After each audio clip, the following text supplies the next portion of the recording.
Hello everyone, I am Deepika and you're watching your favorite channel Learn English with Deepika। आज का topic है omission of article, जो कि बहुत ही important topic है। जितने भी मेरे न्यू व्यूअर्स हैं, अगर उनको आर्टिकल्स के बारे में नहीं पता है, अगर वो न्यू है इस चैनल पे, तो मैं उनसे रिक्वेस्ट करूंगी, मेरी लास्ट वीडियो जो कि आर्टिकल्स पे बेस्ड है, उसमें मैंने articles, different types of articles, उनका कहाँ पे यूज होता है, कहाँ पे यूज नहीं होता है, please do watch that articles video, ताकि आपका ये टॉपिक जो कि बहुत ही इंपॉर्टेंट है वो हो जाए क्लियर। तो आज हम बात करने वाले हैं ओमिशन ऑफ आर्टिकल्स की। ओमिशन ऑफ आर्टिकल्स का मतलब होता है आर्टिकल्स का कहां पर यूज नहीं होना। तो आज मैं आपको बताने वाली हूं कहां पे इंग्लिश में आर्टिकल्स का यूज नहीं होता है और क्यों नहीं होता है, और कौन से स्पेसिफिक एरियाज है जहां पे रूल चेंज हो जाता है। तो जितने भी मेरे सब्सक्राइबर्स है, व्यूअर्स हैं, मैं उन सबसे रिक्वेस्ट करूंगी, अगर आप चाहते हैं ये टॉपिक आपको बहुत ही अच्छे से क्लियर हो जाए, तो प्लीज इस वीडियो को लास्ट तक जरूर देखिएगा और बने रहिएगा एंड तक। तो चलिए आज का टॉपिक स्टार्ट करते हैं, ओमिशन ऑफ आर्टिकल्स। तो चलिए फर्स्ट पॉइंट देखते हैं। फर्स्ट पॉइंट क्या है, फर्स्ट रूल क्या है? प्रॉपर नाउन्स, जितने भी प्रॉपर नाउन्स हैं उनके आगे हम आर्टिकल्स का यूज नहीं करते।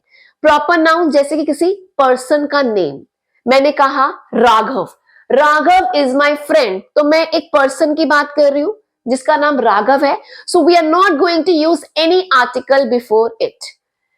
प्रॉपर नाउन्स में मॉन्यूमेंट्स भी आते हैं, लेकिन वो एक स्पेसिफिक मॉन्यूमेंट है तो हम उसके आगे द का यूज जरूर करते हैं। The Taj Mahal, the Qutub Minar, the Eiffel tower.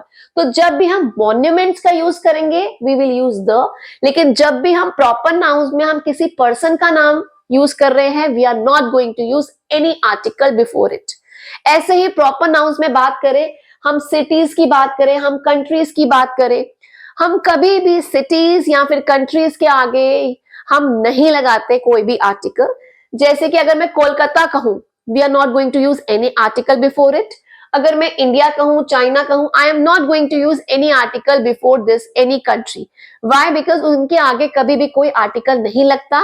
लेकिन अगर हम किसी पर्टिकुलर स्पेसिफिक, जैसे कि कुछ कंट्रीज हैं जिनके आगे हम यूज करते हैं, like the USA, the USSR, तो कुछ स्पेसिफिक हैं जिनका कोई रूल नहीं है, but we have to use the before them.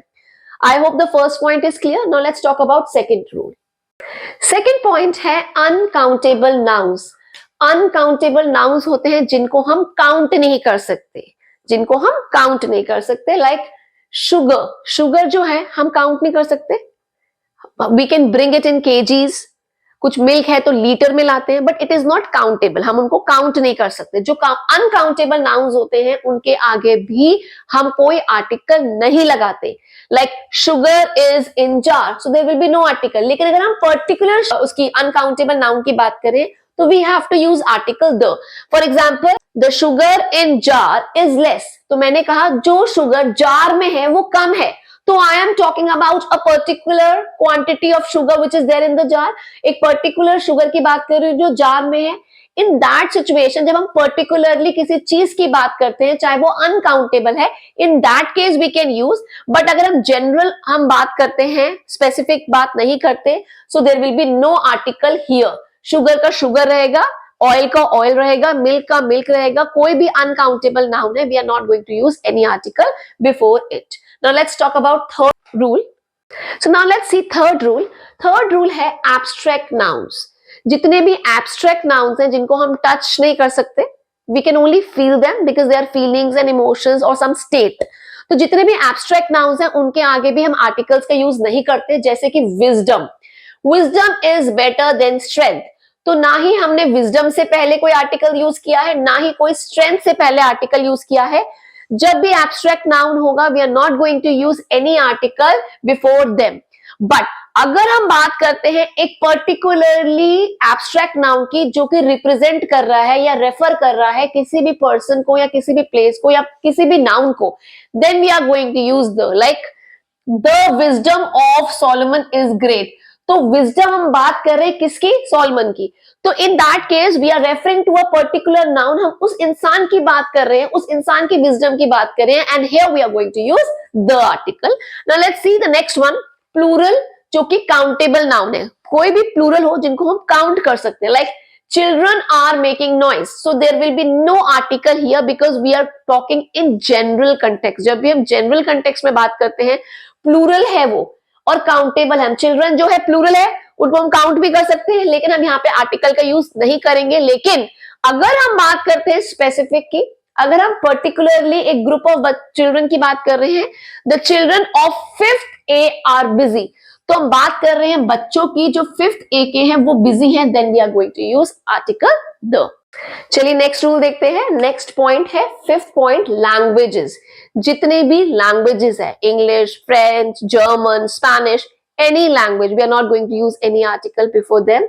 Like English, French, he speaks French, there will be no article. He speaks English, he speaks Spanish, we are not going to use any article before them.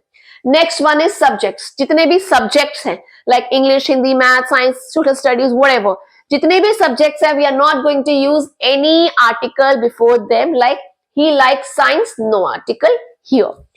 Now next is games and sports. जितने भी games के names हैं, जितने भी sports के names हैं, we are not going to use any article. Like he plays cricket daily, so there will be no article. He plays football daily, he likes football, he likes cricket.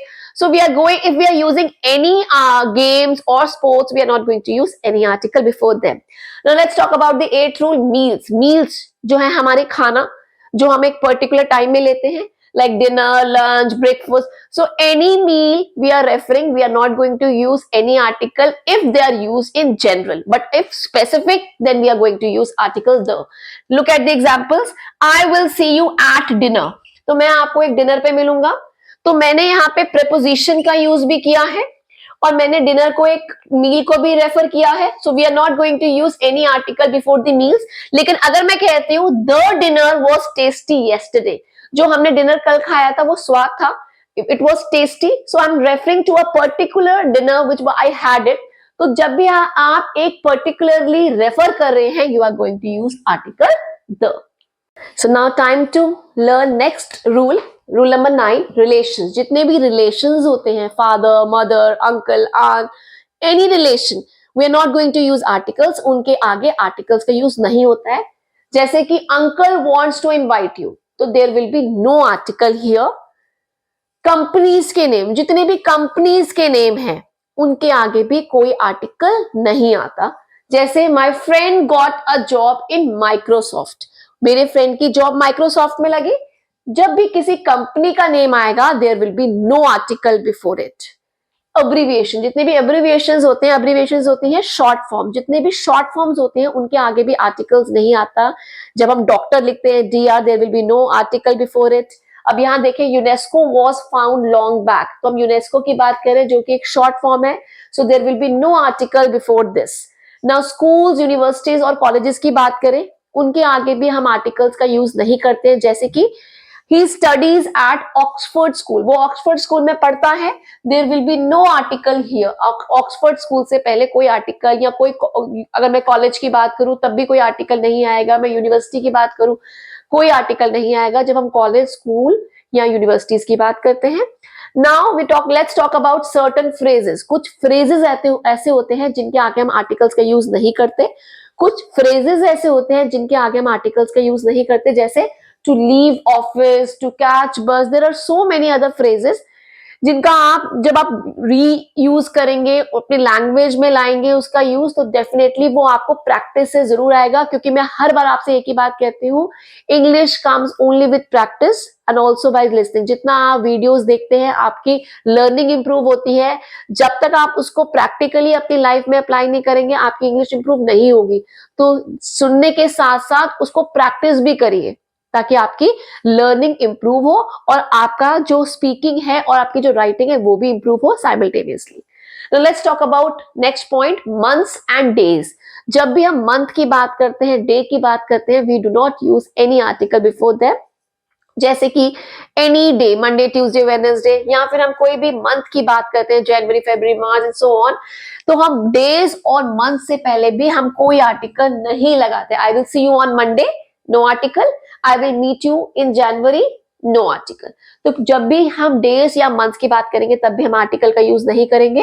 And the last point is prepositional phrases. जितने भी prepositional phrases होते हैं उनके आगे भी हम article नहीं लगाते, जैसे कि I will see you at night, there will be no article. I will see you at dawn, there will be no article. So with this, all the rules of the omission of articles is complete. Thank you everyone for watching this video till end. आशा करती हूँ आज की video बहुत ही useful रही है आप सभी के लिए। I am indeed very indebted to all of you for showing your love, support through your comments, likes and shares. आशा करती हूँ आगे भी आपका ये प्यार मेरे साथ बना रहे। Please don't forget to like, share and subscribe your favorite channel, Learn English with Deepika.